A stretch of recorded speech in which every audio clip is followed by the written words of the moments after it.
Now we come to that time of our service in which we spend a few moments reflecting and studying the scriptures that inform what we're celebrating here today. Again, as it is our tradition here at ICC, we read from the Old Testament first. Then we go to the epistles, the letters of Paul and others. And at last we focus on the gospel reading. So today we will begin with a reading from the prophet Isaiah, chapter 60. We looked at a section of that last Sunday as well. As I reminded you last Sunday, Isaiah was one of the great prophets of Israel, and there was actually many Isaiahs. The book of Isaiah covers about 400 years of Israelitic history. So for one person to have written that book, it would be a bit difficult. But anyway, we now call this 60th chapter part of 3rd Isaiah. But the message is pretty much the same for all that 400 years. So it's like there was a school of Isaiah, and the prophets that were part of that school learned these ideas, and they continued to preach them and teach them, and they were written down. Today we have a new idea that came from the prophet Isaiah. Many of the new ideas of the Bible came from that school of Isaiah. In the days before Isaiah, the Israelitic people, like most of the people in that part of the world, figured that when you died, and that was all there was to it. There was an idea that you might, on the last day, everybody from the dead world would rise up. That idea was prevalent among many societies and cultures. But Isaiah understood a little differently the idea that all humans would rise. And they would rise not at the last day, but they would rise into a new life when they left this life. And so he was the first prophet in the Bible to actually talk about that idea of rising from this world to a world to come. He did not actually use the word resurrection, that only came later, but he did talk about rising from the life we live here to a new and different life. And in his writings, it's not clear whether it is actually something that occurs only after we die, or if it could be something that would occur before we die and after we die.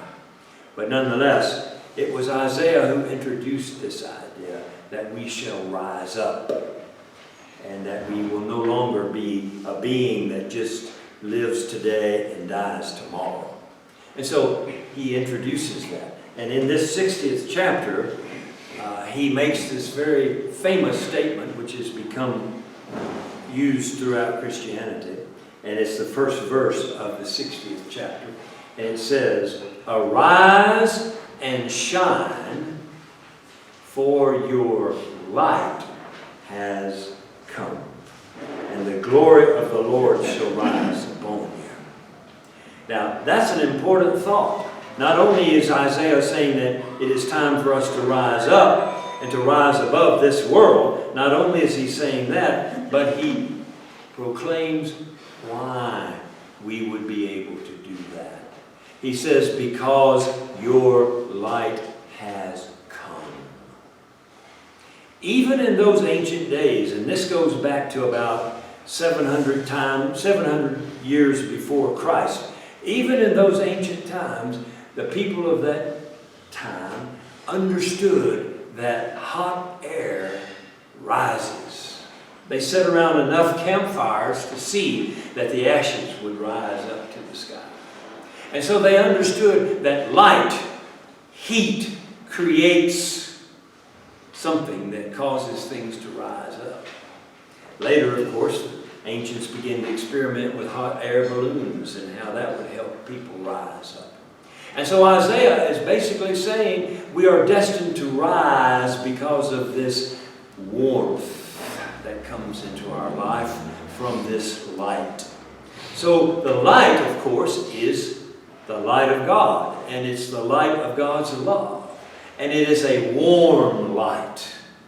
And that's what gives us the ability to rise up into the heavenly realms. So here then, this whole passage from the 60th chapter, verses 1, 2, and 3. And you get the idea of what Isaiah was trying to introduce. Now, the Bible takes that and makes a lot of it from then on, but he introduced it. Arise, shine, for your light has come, and the glory of the Lord will shine upon you. See, darkness now covers the earth, and it is thick darkness over all the people. But when the light of the Lord rises upon you, and his glory appears over you, then you will rise, and nations will come to your light, and kings to the brightness of your dawn. So, that is where this idea of rising in the new life comes from, in the book of Isaiah. Then we turn over to a passage now from the epistles. This one is written by Paul, and it was written to the Christians at Ephesus. Ephesus was a very big city at the time of Paul. Many people call it the New York of the ancient world. It was a place where every country came, and all the goods and services and artisanal products were traded back and forth. It was a beautiful city, and it was a city that Christians were beginning to develop churches in. And in that time, they were developing these churches in which they celebrated this light of God that had come into the world. But the problem was, they wanted to have it both ways. They wanted to live in this cosmopolitan city with all of its, shall we say, darknesses. They enjoyed those and the pleasures of the world. But they also wanted to consider themselves Christians and to live in a world in which the light of God was their light. So they were living kind of confused, mixed lives. And Paul has to write a letter to them in which he tries to explain darkness is going to do you no good. Darkness always leads to death, and you need to avoid darkness. If you're going to rise to a higher life, you need to learn how to live in the light. Because the light is what gives you the warmth of God's love, and that's what enables you to rise up as you should, not only in this world, but in the world to come. And then he makes a quotation, it's interesting because this quotation, we've never figured out where he got this from. It's not from the Old Testament, but it's a great quotation, and he just says, this is what is said, "Wake up, you sleepers, rise up from the dead, for Christ is shining on you." This was what Paul was inspired to write. But he puts it in terms of waking up. It's not just a rising up like a hot air balloon.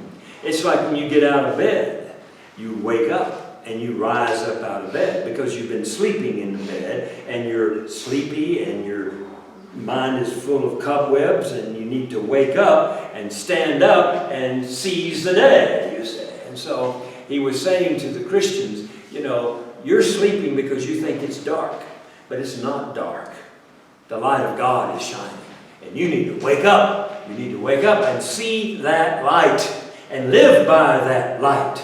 This was his message to the Christians at Ephesus. And so he considered people to be dead who were not awake.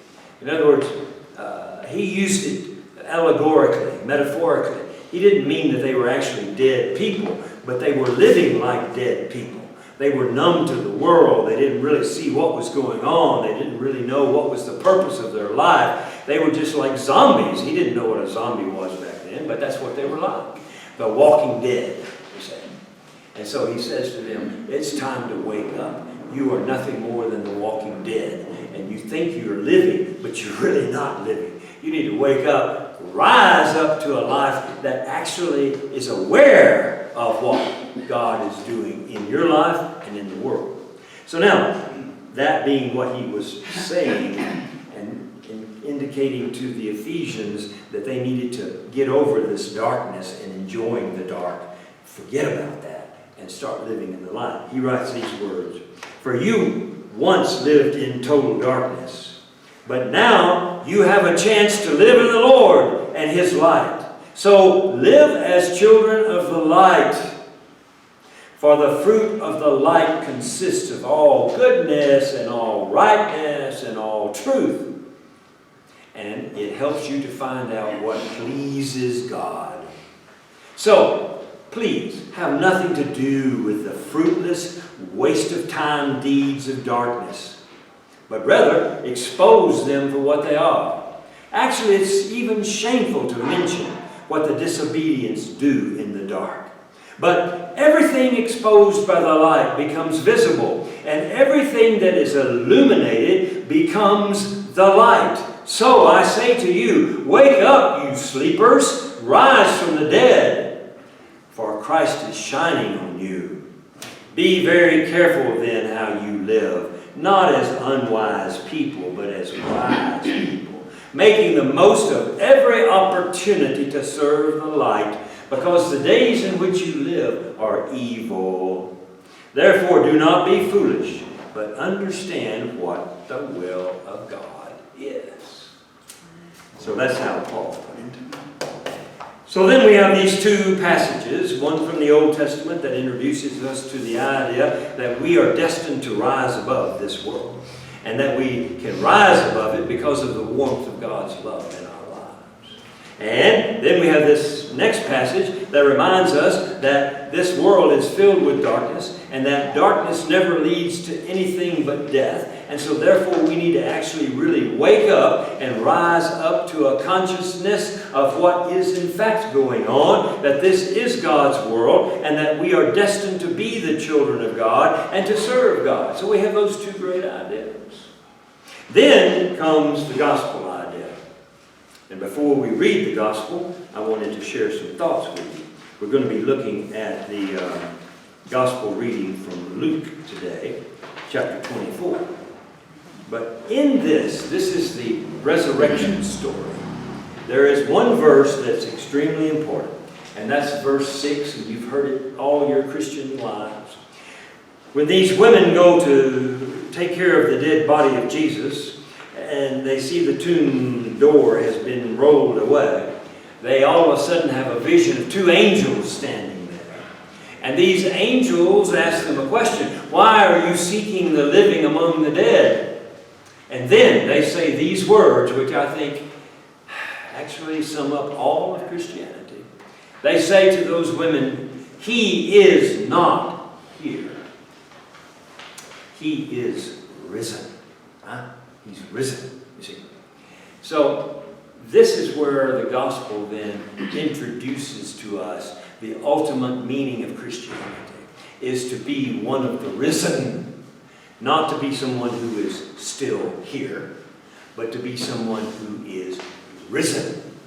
Now, Jesus said it a little differently when He talked to His disciples. He said, my disciples are in this world, but they are not of this world. You see?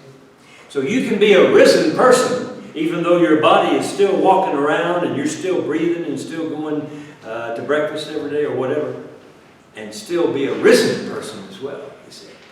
So the question is, do you ultimately understand the destiny you have to be able to say one day, as others could say of you, he or she is not here, they are risen. In this world, in this life, they can be risen even though they're still here. But in the life to come, they will definitely be the ones who are risen and who are rising closer and closer and closer to God. So that's how the angels put it. He is not here. He is risen. And that's how we can put it today about ourselves. I am not here. I am risen. But now let's stand up and listen to the gospel as it is written. Let us rise. On the first day of the week, very early in the morning, the women took the spices they had prepared and went to the tomb. And they found the stone rolled away from the tomb. But when they entered, they did not find the body of the Lord Jesus.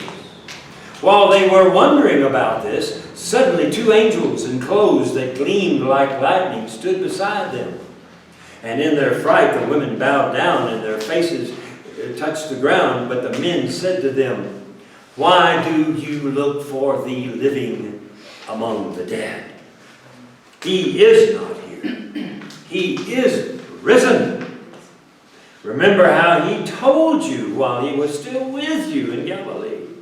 The Son of Man must be delivered over to the hands of sinners. He must be crucified, killed, and on the third day be buried, but yet rise again." And then they remembered his words. Amen.